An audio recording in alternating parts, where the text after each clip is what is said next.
j'ai commencé tout à fait par hasard dans le métier du cinéma, mais parce qu'au départ, ma vocation était plutôt dans le spectacle de cabaret. C'est-à-dire, je travaillais dans un dîner-spectacle dans le Vieux-Nice qui s'appelait Au Pizzaiolo, et je suis rentré là à 15 ans. Je suis rentré là, j'avais 15 ans, et en fait, au début, c'était simplement une pizzeria.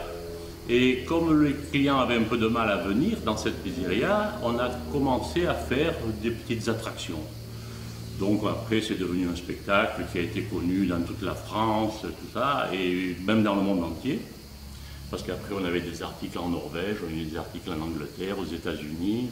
La Maison Blanche réservait des tables au Pizzaiolo. Et donc, comme c'était très connu, c'est venu aux oreilles de Georges Lautner, qui est venu manger chez nous.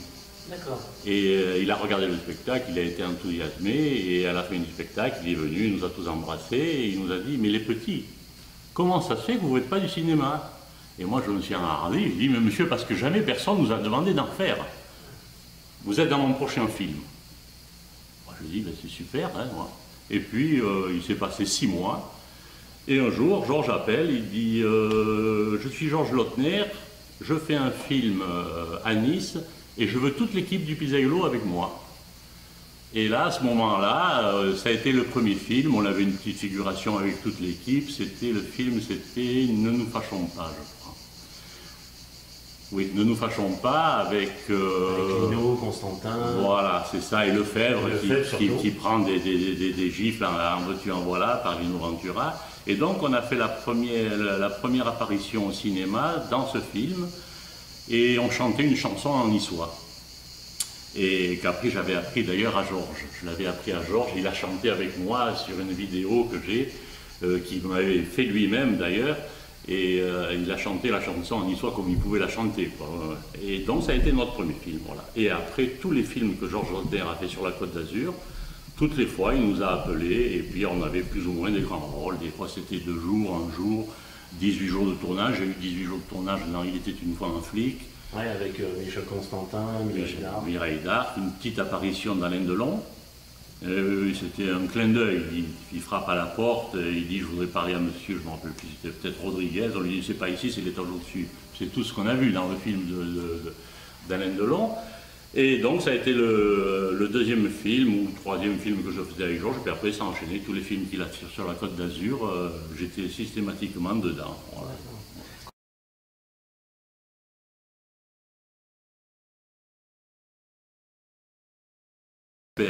C'est vraiment 2 personnages exceptionnels. D'ailleurs, j'ai une anecdote avec Constantin, parce qu'à l'époque, je travaillais toujours dans mon cabaret, enfin dans mon dîner-spectacle, et on finissait des fois à 4h, 5h, 6h du matin, parce que les gens dansaient après le spectacle. Ouais. Et un matin, j'avais rendez-vous à 7h30 à la Victorine, et je me couchais à 5h, j'ai dit à ma mère, je dors 1 heure, puis je vais vite à la Victorine. Puis je me suis endormi, et je ne me suis pas réveillé, ma mère était partie. Et j'ai dû me réveiller, c'était 7h30, alors que j'aurais dû être à 7h30 à la Victorine. Évidemment, je me suis habillé en toute vitesse, j'ai couru, j'ai pris le car, à l'époque, j'avais peut-être pas la voiture, je ne m'en rappelle plus, enfin bref. Et j'arrive à la Victorine, et là, la Victorine est déserte. Et je vois qu'une seule personne au milieu de la cour, Constantin, les bras croisés, qui me regarde et me dit « Alors, Charlie, c'est les acteurs de complément qui font entendre les grands acteurs maintenant ?» J'étais fracassé, il va me tuer. Alors j'ai avancé vers lui pour m'excuser. Et à ce moment-là, il m'a pris dans ses bras, il m'a embrassé, il m'a dit « Ne te fais pas de soucis, c'est pas grave ». Il me dit « On n'a même pas commencé encore, sois tranquillou, tout ça ». Puis bon, et après on a fait le film, il a été charmant pendant tout le film, vraiment. En plus, l'avantage que j'avais avec tous ces acteurs, c'est qu'ils venaient tous manger dans mon dîner-spectacle. Ils me prenaient tous pour une grande vedette, que je n'étais pas en fait. Hein. Bon, parce que c'est vrai que le spectacle avait un succès mondial, c'est vrai. On passait bien la caméra aussi, sûrement. Hein, peut-être, oui, peut-être, mais en fait, oui. Si j'ai fait peut-être 41 films, c'est peut-être parce que bon, j'ai pas dû faire que des bons films, parce qu'on a fait beaucoup de navets aussi, comme ça arrive souvent, comme Fernandel le disait, il faut qu'on mange. Moi en fait, je faisais pas ça pour manger. Hein. C'est ce qu'a souvent dit Georges aussi. Oui, oui, oui. À un moment. Donc après, comme il venait manger chez nous, j'avais une importance un peu plus grande que certains comédiens qui étaient là, qui n'avaient rien en dehors de leur travail. Et moi, je les amusais après, quoi. Donc, ils venaient passer des soirées là-bas, et Georges les emmenait tout le temps. Il amenait Poiret, Serrault, Belmondo, il a tout amené, quoi. Enfin, vous avez arrêté après le restaurant, vous avez continué? Non, non, moi j'ai toujours fait les deux. Et après, quand j'ai arrêté le dîner-spectacle, parce que bon, je l'ai fait pendant 26 ans, ouais, j'ai ouvert notre restaurant. Et là, Georges a continué à venir manger, ça s'appelait Les Dents de la Mer. Et Georges est venu manger aux Dents de la Mer. Et bon, on a continué donc à faire quelques films avec lui. Puis après, évidemment, comme je faisais des films avec Georges, certains metteurs en scène lui l'appelaient pour lui demander est-ce qu'on peut prendre Charles, est-ce que si, qu'est-ce que tu penses, il y a un truc à faire et tout ça. Évidemment, Georges, oui, il n'y a aucun problème, il faut y aller, il faut y aller, il faut y aller. Donc j'ai fait tous ces films grâce à Georges. Oui, grâce à Georges, qui a été le détonateur de mes apparitions au cinéma, quoi.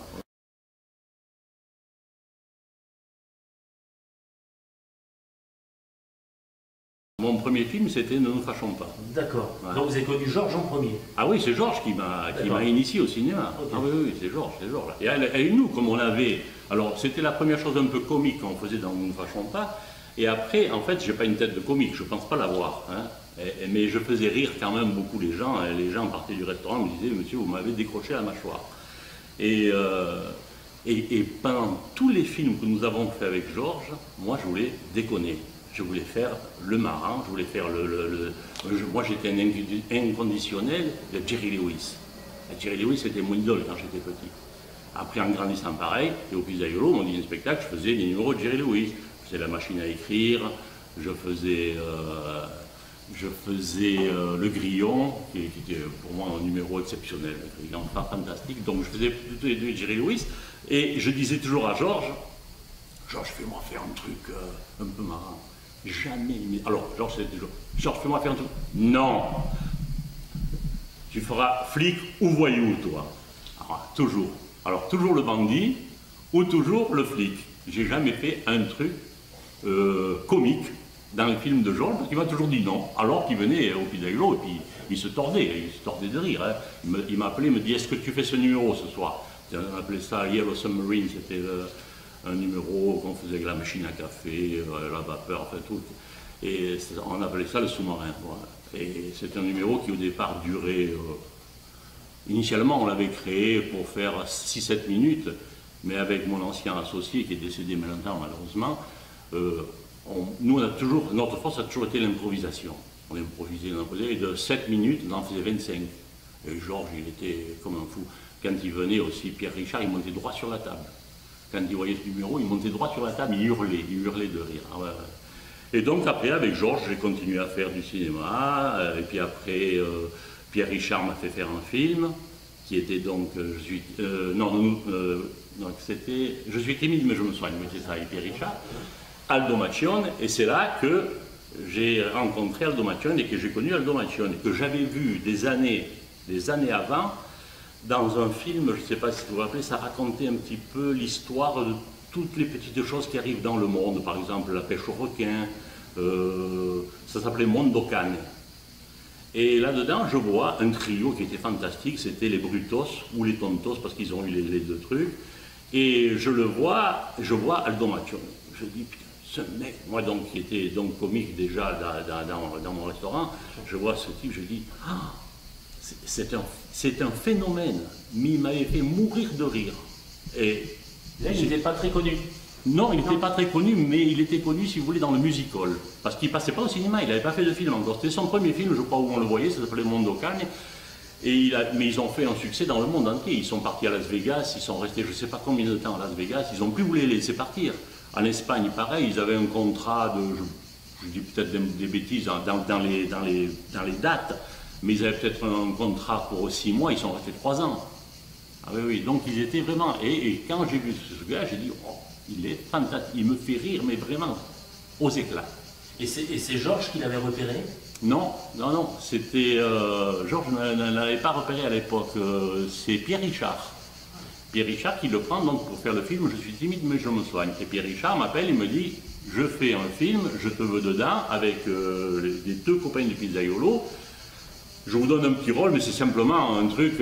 Mais c'était marrant, c'était la partie de boule où on se bagarre tous à un moment donné, parce qu'il y a Castex qui doit tirer la boule, on empêche de tirer la boule, tout ça. Ça finit par une bagarre. Et là, il y a Aldo Maccioni qui est dans la scène. Et Pierre Richard me dit je vais te l'amener au Pizzaiolo.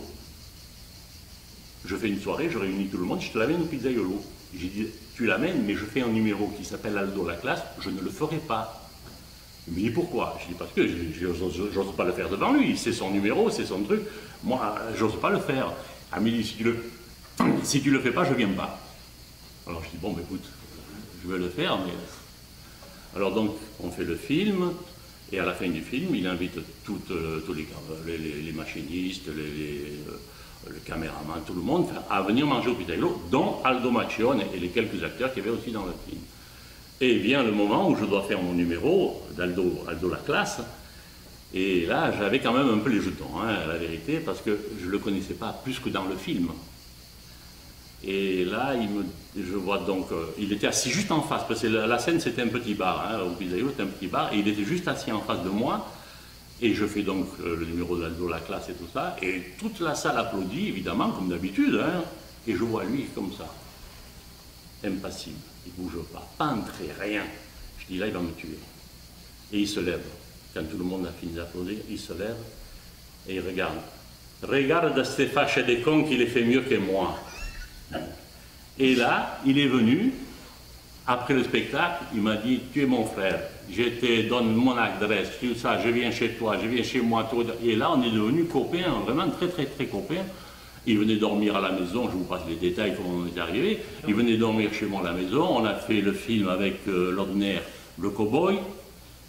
On a fait avec Gion Pizzaiolo et Mozzarella. Et après, on a fait la série à Paris, Aldo Touriste, qui était faite par la 5, je crois. C'est la 5 qui avait pris cette série, tout ça. Donc on a fait les films à Paris. Et puis après, bon, on était venus vraiment très très très amis. J'ai eu le décès de ma maman. Et là, j'étais très triste, bon, comme tout le monde quand on perd une maman. Hein. Et là, il est venu manger au restaurant, j'avais les Dents de la Mer à l'époque, il venait manger au restaurant, il me dit, Charlie, j'étais ça un peu triste, il me dit, on va faire quelque chose qui va t'échanger les idées, on va faire une pièce de théâtre. Charlie, on fait une pièce de théâtre. Je dis, Aldo, tu es fou, j'ai jamais fait de théâtre de ma vie, moi, j'ai aucune notion. J'ai pas fait d'école d'acteur, j'ai rien fait, j'ai pas. Mais il me dit, c'est comme les pizzaiolo. Il me dit, tu fais pareil que les pizzaiolo. Il me dit, il n'y a rien à faire. C'est vrai que ça m'attirait un petit peu, mais j'avais quand même la trouille. Une pièce de théâtre, c'est pas rien. Hein. En plus, bon, on implique beaucoup de gens, les tourneurs, les metteurs en scène et tout ça. Donc je dis à Georges, moi je veux bien faire la pièce de théâtre, mais je veux juste un tout petit truc. Je lui dis, bonjour madame, je m'en vais. Oui, on fait comme ça, Charlie, pas de problème. Et il me dit, on fait la pièce, le contrat. Mais je n'avais pas calculé que c'était un emmerdeur.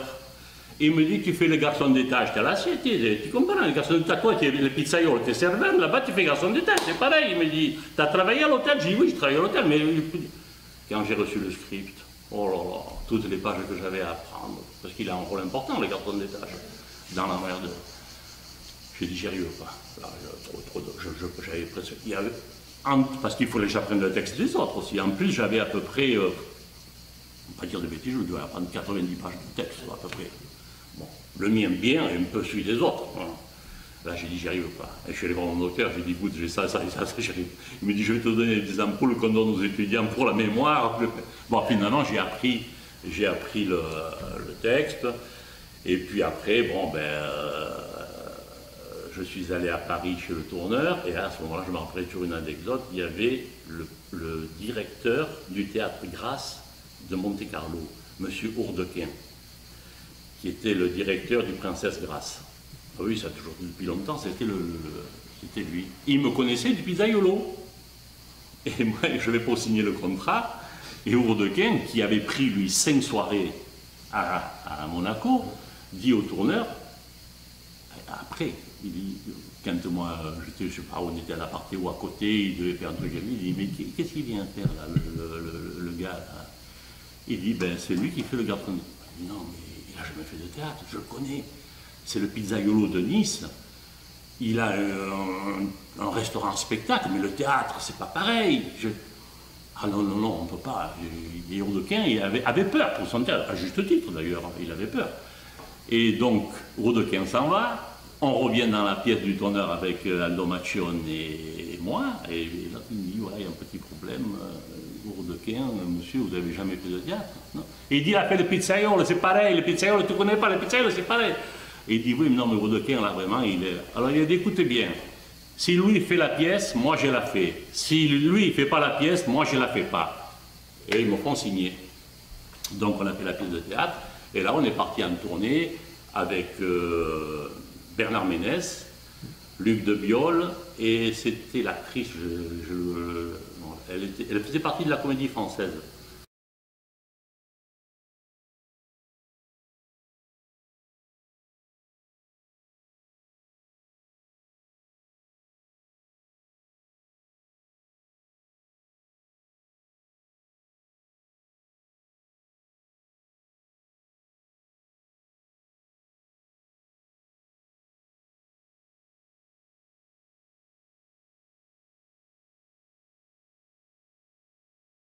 C'était le contrat, voilà. En fait, alors, pour des raisons que je ne connais pas, Francis Weber ne voulait pas qu'on appelle la pièce l'emmerdeur. Il a voulu qu'on appelle le contrat, qui était le nom initial. Hein, voilà. Donc on est parti 5 mois en tournée, fantastique. On est parti en Tunisie, on est parti à Bruxelles, on est parti à Genève, on est parti à Lausanne, on a fait toute la France, Bordeaux, Marseille, Bourges, on est dans la fourmi, dans un petit truc, dans le Pas-de-Calais. Oui, oui, on a... Et donc ça a lié encore plus de liens avec Aldo. Ah voilà, évidemment. Super, super, très très très bon lien avec Aldo et son fils, parce qu'il y avait son fils Alberto aussi qui tournait avec nous, donc c'était vraiment familial, voilà. Et moi, le truc c'est que j'avais quand même mon restaurant. Et bon, sans vouloir, c'est quand même moi qui étais décideur pour tout. Et je m'étais arrangé avec le tourneur, je dis mais moi, quand, par exemple, quand on est à Bruxelles, qu'on a 4 jours de coupure, avion, je retourne à Nice. Je vous rejoins après à Genève. Et donc, toutes les fois, je prenais l'avion d'un côté et de l'autre pour aller voir ce qui se passait au restaurant, retourner faire la pièce de théâtre, et ça a duré 5 mois comme ça, voilà.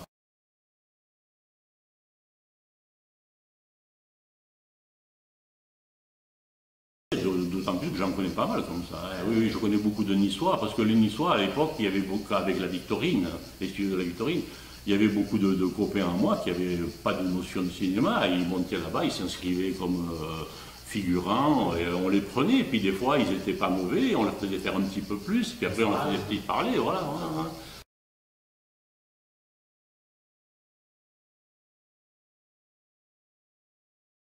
Il était très convivial et en même temps toujours en train avec un peu d'humour, de toujours un peu chambrer. Mais c'était un grand professionnel, comme tout le monde le sait.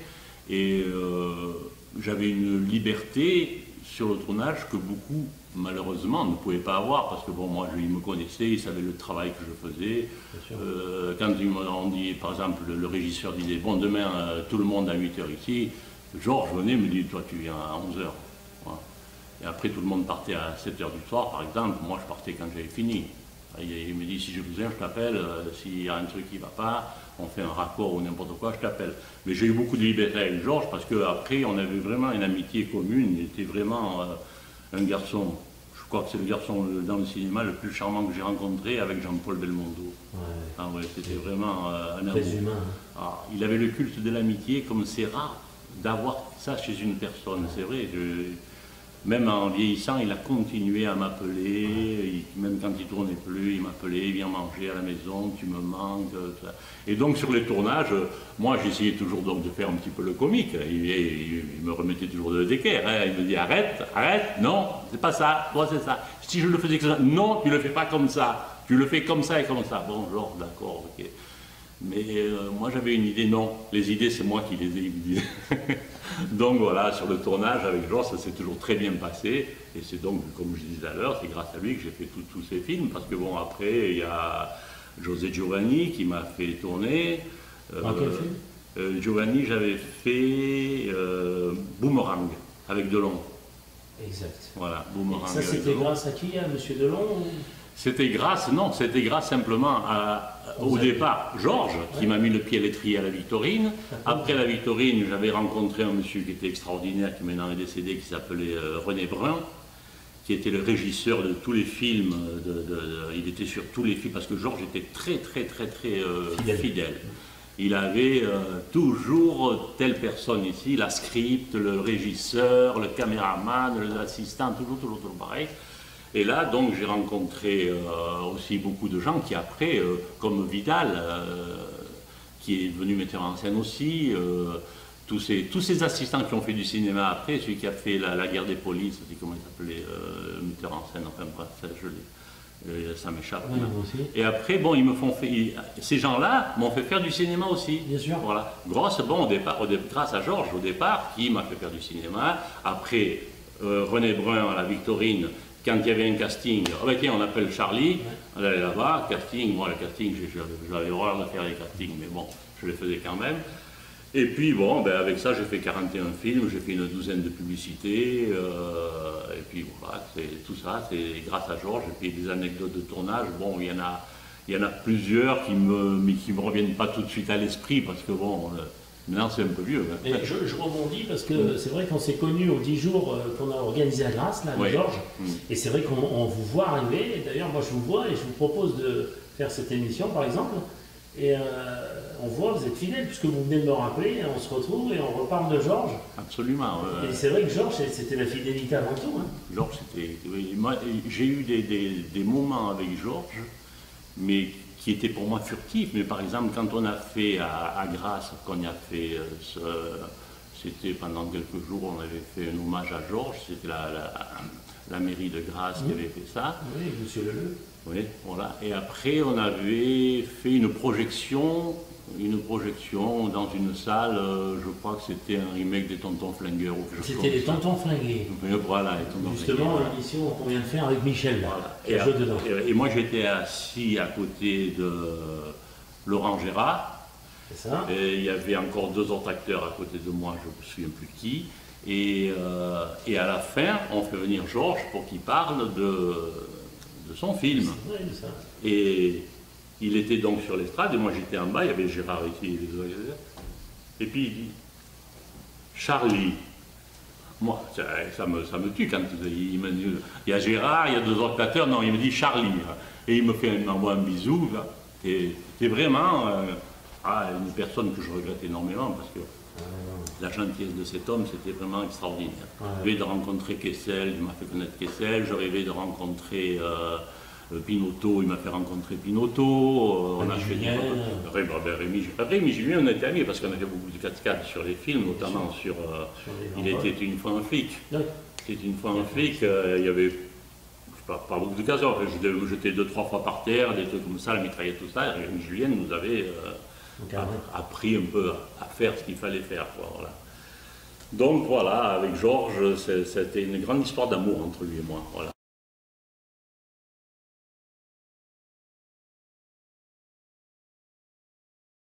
Alors, avec Jean-Paul, il n'y a aucun problème.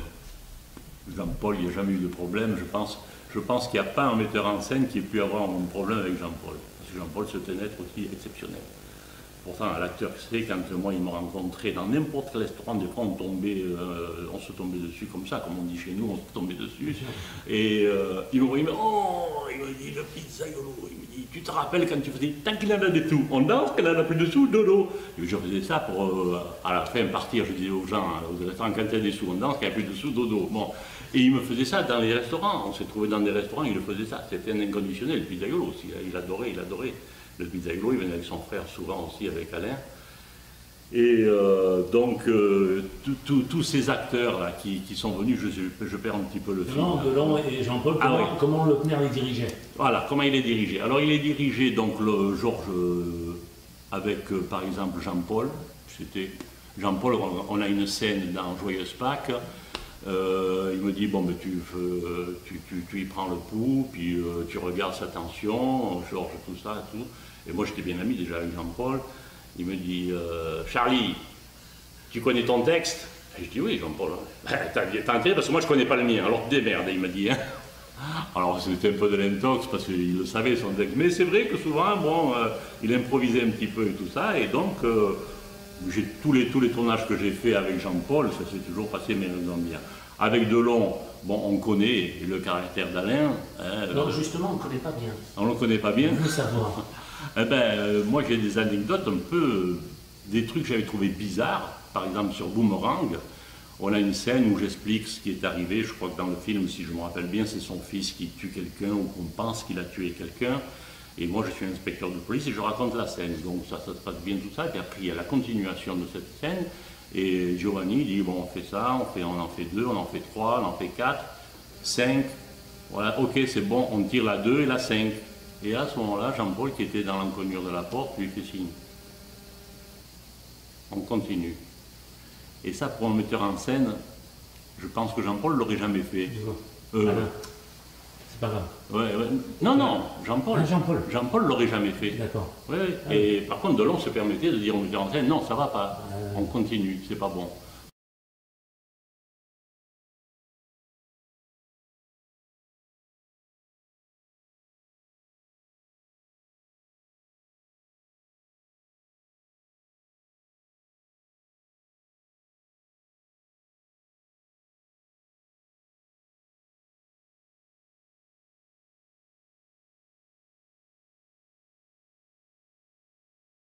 Avec Delon, j'ai fait 3 ou 4. Vous avez tourné dans les scènes de glace? Les scènes de glace. D'accord. Boomerang, non. Non. Les scènes de glace, Boomerang, bon, la petite apparition qu'il fait dans Il était une fois un flic. Okay. Et je ne me rappelle plus après. Parce que Georges, j'ai souvent entendu dire que c'est pas lui qui les dirigeait souvent, c'était l'inverse. En parlant de Delon. Ben oui, parce que Delon, c'était quelqu'un d'assez dur, je trouve, sur le tournage, avec tout le monde d'ailleurs. Avec, j'ai vu une fois, bon, je ne sais pas s'il va avoir ça, c'est pas grave, mais il y avait, on tournait un film à Monaco, je ne me souviens plus, c'était peut-être Boomerang, oui, et il y avait des figurants qui étaient là depuis 7 h du matin, et ils attendaient pour tourner, comme on fait sur tous les tournages. Hein, bien sûr. Puis à un moment donné, je crois que c'était 4 niçois, ils sortent un jeu de cartes, ils jouent au cartes, dans un coin du cinéma, c'est intéressant. Et Delon, quand il les voit jouer, il dit non, vous leur dites d'arrêter de jouer, ces gens-là. Bon, ils arrêtent de jouer. Midi, on déjeune, 2 h l'après-midi, ils ne tournent toujours pas, ils reprennent les cartes, ils les mettent dans notre coin, voilà. Vous les payez, vous les faites partir. Il les a fait partir. Ouais, donc il avait un caractère pas facile. J'avais même à l'époque, je me rappelle, à l'époque j'avais des chevaux de course. Et mon cheval gagne le critérium de 6 ans à Cagnes-sur-Mer. Et bon, je ne pensais pas que Jean-Paul, il s'appelait El Bayo, mon cheval. Je ne pensais pas qu'Alain, dit toujours Jean-Paul, je ne pensais pas qu'Alain s'en occupe ou quoi. Il y avait évidemment ma photo sur le journal avec le cheval, mon jockey qui était à l'époque Goujon, qui était un des meilleurs drivers de France.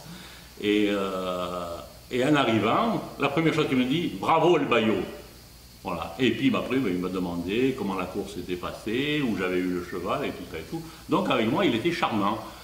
Après, plus tard, je pense qu'il s'est un peu radouci parce que tout le monde disait que finalement, il avait un sale caractère. Mais je ne sais pas s'il n'a pas fait ça un peu pour se protéger, plus qu'autre chose. Parce que c'est peut-être plus stressé, peut-être.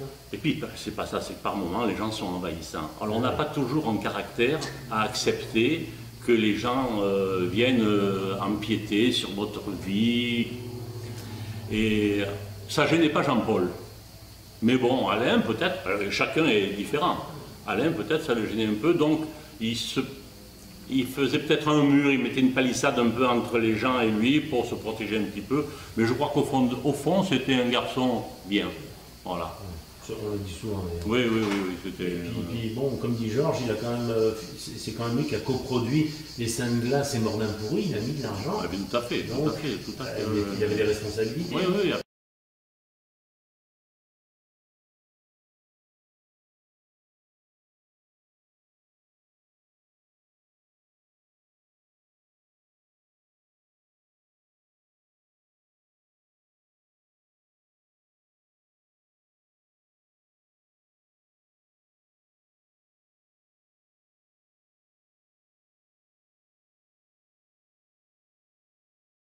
Et puis, c'est vrai que il faut dire une chose, les gens allaient bien vers lui parce que c'était, je crois que c'est le plus beau acteur qu'on ait eu en France. C'était une beauté. Bon, je ne suis pas amené vers les hommes, mais je veux dire, pour moi, c'est un des plus beaux acteurs que j'ai connus. Il était splendide. Physiquement, il était splendide. Voilà. Donc les gens, quand on est beau comme ça, les gens sont un peu enclins à venir vous parler, et les femmes en plus que les hommes et tout ça. Donc je pense qu'ils se prémunissaient un peu de ces trucs-là. Voilà. C'est la différence justement avec Jean-Paul qui était plus détendu. Jean-Paul, j'ai une anecdote. Jean-Paul, c'était un amour. Il vient manger aux Dents de la Mer un jour avec, il y avait Saada, il y avait René Château, des producteurs, et ils mangent tous ensemble. Alors déjà, il se passe un petit truc au début du repas, je vais les voir. Il dit, bon, qu'est-ce que vous voulez manger? Du poisson et tout ça. Et quelqu'un de la table, je ne dirai pas le nom, dit, j'espère que vous n'allez pas me faire manger du congelé.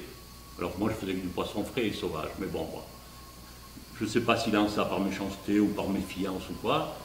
Et Jean-Paul lui dit, tu vois, lui, c'est mon ami. Je t'amène ici, c'est parce que je sais ce qu'on va manger et je ne veux pas que tu manques de respect. Déjà, vous commencez. Donc, un petit froid, bah après ça a été, voilà. Bon, et ils mangent ensemble, tout ça, tout.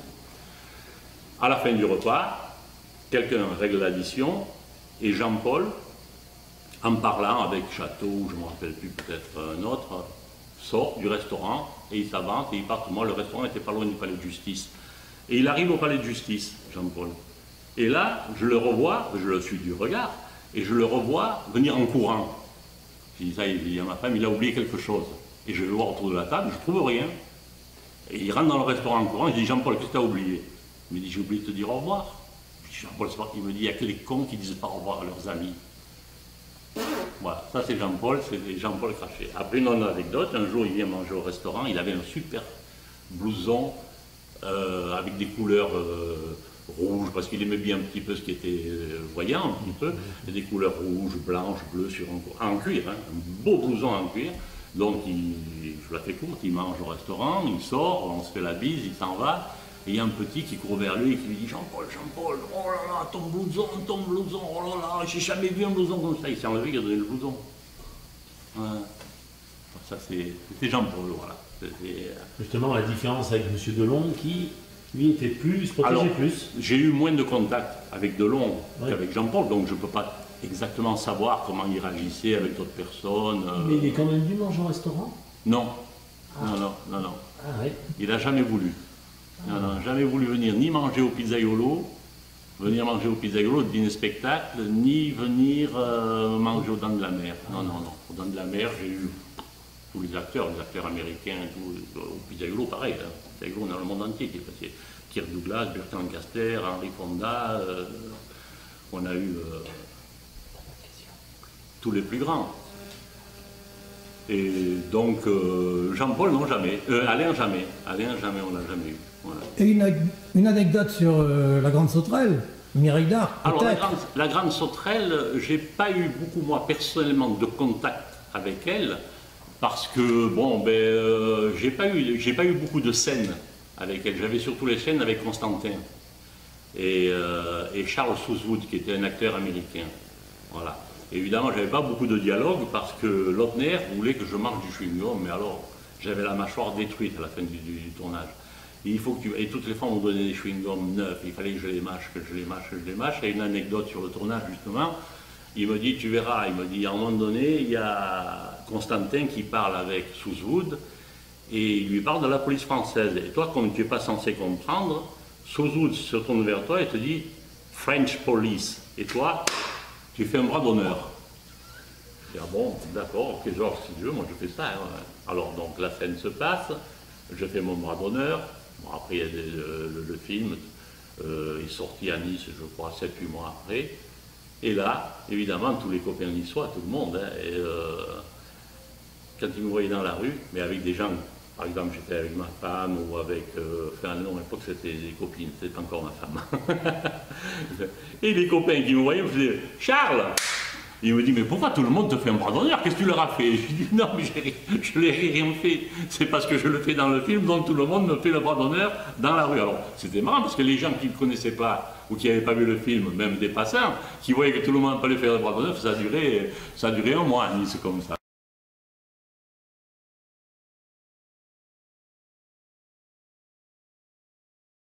Quand Georges m'appelle, parce que moi, à l'époque, je chassais. De temps en temps, c'est vrai que ça n'a pas été ma priorité, le cinéma. Surtout s'il n'y avait pas des acteurs que je connaissais ou un metteur en scène que je connaissais, j'avais pas trop envie de faire le film. Donc, Georges m'appelle, il me dit tu fais mon prochain film, c'est telle date. Je dis, je suis à la chasse en Alsace, Georges. Il me dit, non, non, je veux que tu viennes. Je dis, mais qu'est-ce qu'il y a comme acteur? Il me dit, il y a Robert Mitchum. Je dis, je viens. Oh là là, Robert Mitchum, c'est de mon enfance. C'était la nuit du chasseur et tout. Pour moi, c'était exceptionnel de pouvoir côtoyer Robert Mitchum. J'étais, le voyais comme à côté, quoi. J'étais là. Hein. Et donc, le film, j'avais un tout petit rôle. Hein. J'avais peut-être 3 jours de tournage. Mais bon, j'y allais quand même sur le tournage un peu pour voir Mitchum. Hein. Mais c'était un peu Mitchum sur la fin, un petit peu. Il était un peu fort encore. Et puis, je trouve qu'il avait un peu de mal. À se mouvoir, même pour son texte, c'était bon parce que c'était en anglais, tout ça, donc c'était... Enfin bon, on a fait... J'étais très content, grâce à Georges, de voir Mitchum